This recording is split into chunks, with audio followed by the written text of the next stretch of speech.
You want to know a secret? My very first lecture went great. Unreasonably great for an amateur first-time teacher. The class was actually about food poisoning and diarrhea, and I even got a round of applause at the end. As I look back on it now, I realize it was no accident. The reason my first lecture went so smoothly is because of one habit that I put into practice 20 years ago. You've just rushed through teaching your first lecture. It's done, but you have no frame of reference for what to compare it against. How do you know if you were boring, and does it even matter? My name is Jack, a scientist, college professor. In 2020, my students and peers named me as the Australian University Teacher of the Year. I'm a scientist, and many people think science is boring. Making your classes interesting isn't the only goal. You should first try to make them educationally and pedagogically sound. Today, let's talk through 7 simple hacks that I've collected after teaching 100,000 college students. Hack number 7, combating the curse. Expertise is a double-edged sword, as we unconsciously assume other people have access to the same information and training that we do. Think back to the last time you played charades. Why did it take your partner so long to guess that the 6-word movie that you're acting out is the girl with the dragon tattoo? That frustration you're feeling is the curse of knowledge in a nutshell. Professors are especially vulnerable. You can beat this curse, of course. Try teaching a different class every couple of years in a topic that's just outside your comfort zone. Try to search for key phrases you use in your lectures on something like Google News. Try talking about your research to an Uber driver or Lyft driver. You need to learn what's the hardest part of every topic you're teaching to develop the self-awareness that allows you to empathize with your students and other types of audience members. Look, there are an awful lot of topics to cover in any single class though, and it can be paralysis through indecision. You can figure out where to start by using hack number 6, minimizing choices. The most common complaint I hear from college students is simply there's too much. Too many assigned readings, too many lectures. The normal way to address this is through clear learning objectives. By the end of this class, you will be able to do these list of things, and students can organize their study using these learning objectives or LOs. I have seen some mammoth lists of LOs, 10, 15, 20 learning objectives for a single class, and at that point you might as well tell the students just memorize every word that comes out of my mouth. Have you heard of choice overload theory? Too many little choices day in, day out leads to decision fatigue, and when it's time to make the big calls, you're less cognitively present. It's the reason Steve Jobs always wore the same turtleneck and jeans every day. If there are 20 learning objectives for a single class, what if they add up to hundreds, thousands of learning objectives for every semester? Is rote memorizing an endless sea of flashcards the only way to become a professional? Okay, maybe it is, but how about choice overload on your end? How do you decide what to squeeze into one class? Anything and everything? Is every piece of information equally important as another? Other than accreditation requirements, which by the way do evolve over time, how do you figure out what to talk about in a lecture? My solution: minimize the choices for everyone. 3 learning objectives. Just enough for students to grapple with, just enough for you to design a single lecture around. Gives you a consistent template and framework to design every class. Hack number 5, the Benjamin Franklin effect. Ben Franklin, one of USA's founding fathers. You know, the one who discovered electricity with a kite? Noticed that a rival legislator in Pennsylvania hated his guts. How he changed the dynamics of that relationship was curious.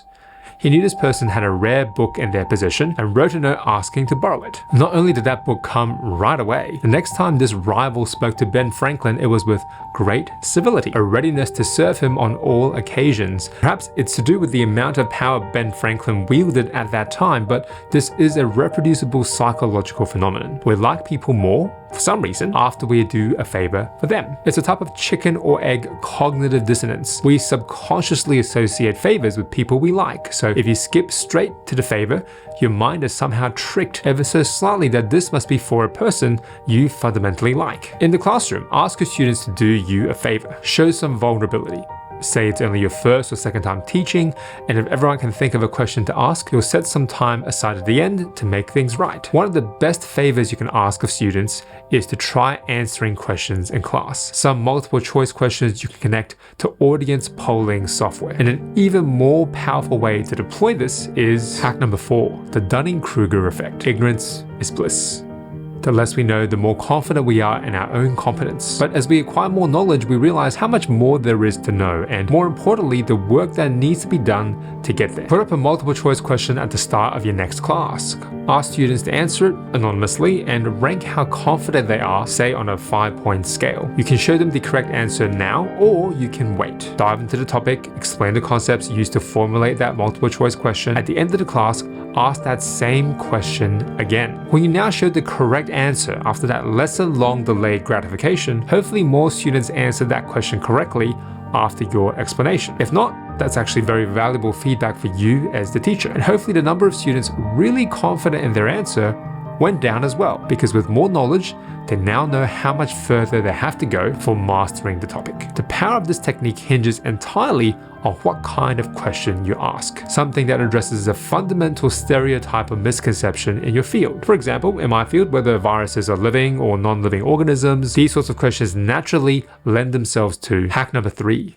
The curiosity gap. The first 30 seconds of any video is crucial to grab people's attention. You can introduce an element of mystery, a jarring statement. Instead of listing out all the learning objectives first without any context, why not introduce a big existential problem in the field, like how expensive it is to design vaccines, or how hard it is to find new therapies for cancer. Then list out your learning objectives and highlight how each of them help to address that big problem. You're creating a void between the students' existing understanding of the world and what you're about to say, and students will be intrinsically motivated to close this curiosity gap. Speaking of which, how on earth did my first lecture go so well?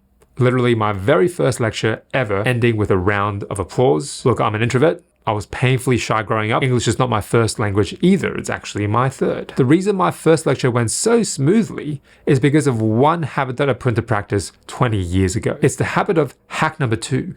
Talking out loud. As a kid, my number one fear was being misunderstood. On the very few chances I had to say something in public, being misheard or misrepresented was my worst case scenario. I would talk to myself out loud, trying different words or phrases, some with fewer syllables, so I'm less likely to be mistaken. I also try to put myself in positions where this kind of constant gibbering is acceptable and even encouraged. I started my own private tutoring business. It was pretty successful as part-time jobs go, and at one point I was tutoring 20 or 30 hours a week. I then joined a research lab with constant lab meetings where everyone has to talk about their work to everyone every single week. This is quite rare. Some labs don't even have lab meetings at all, but again, it forced my hand and I got my reps in. I also did my PhD in a place where there were easily 10 hours of seminars every week we had to attend, 10 different speakers, all of whom had a different approach to public speaking. Before I stepped foot into my first lecture, I had already been observing and talking about science for almost 10 years. The lecture was just another day of talking out loud. These days, it's even easier to do this. Volunteer for conversation classes at your local library or university, or even online. People all over the world want to learn English and will pay to have a Zoom meeting with a native English speaker. Use this opportunity to develop your interpersonal skills and hone your gift of the gab by talking out loud. If you made it this far into the video, you must already be very intrinsically motivated, but on the off chance you're not, how do you find the motivation or the time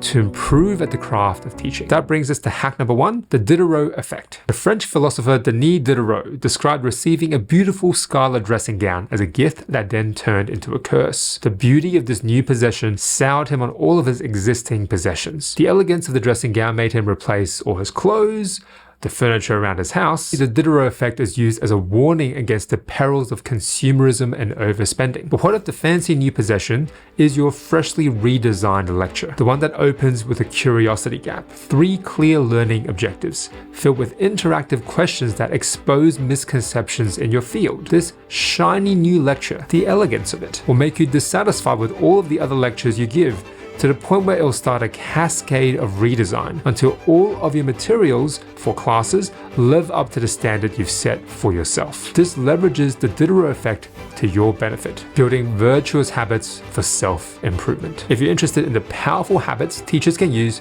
to improve their skills over time, you can find that video linked here. I'm Jack, hope to connect with you again in the next video.